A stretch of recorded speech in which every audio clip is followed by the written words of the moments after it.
And in talking to kids when I was very young, I had to be very patient with them if I were to make any progress. I talked about the concept of God. Your concept of God, my concept of God, and his concept of God, so different.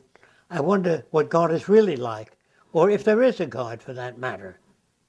And why would God permit war and disease if he's all-loving? It didn't make sense to me. Too many clashes. So I questioned that. Of course, I felt a little uncomfortable during questioning the concept of God. But then reading about the history and evolution of gods, there were many different gods. The god of war, the god of peace, the god of love, which was more like the people that invented them. They behaved, they got angry, they made sacrifices, they created floods when they didn't like the way things were going.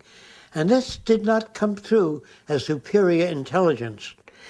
Primitive people, going back in time, when they saw lightning, they thought that the deity was angry. Why else would it not occur?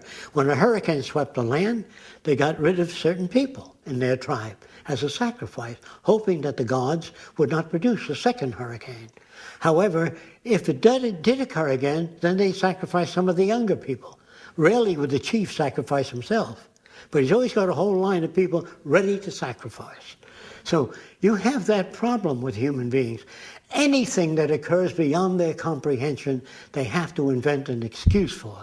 They have to create gods and demons to account for things, because people come to the leadership of that community.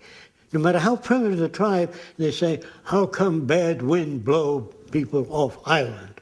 I said, you not behave good. You not make not enough contribution to volcano. Throw your brother-in-law into volcano. Maybe it doesn't erupt then. So if you throw your brother-in-law into the volcano and it still erupts, you have to throw your sister-in-law in. So you get metaphysics. You get religion. You get superstition. Knock wood.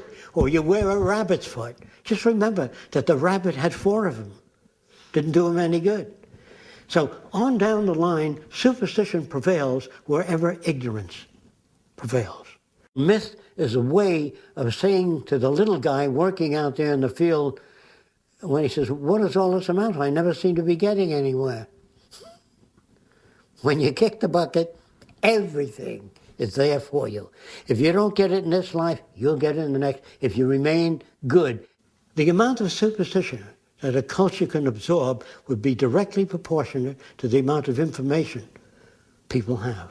So in the future, with adequate supply of information, more than that which is given today, considerably more, you don't have, knock wood, today's my lucky day. When your number is up, it's up. All that will disappear in the future.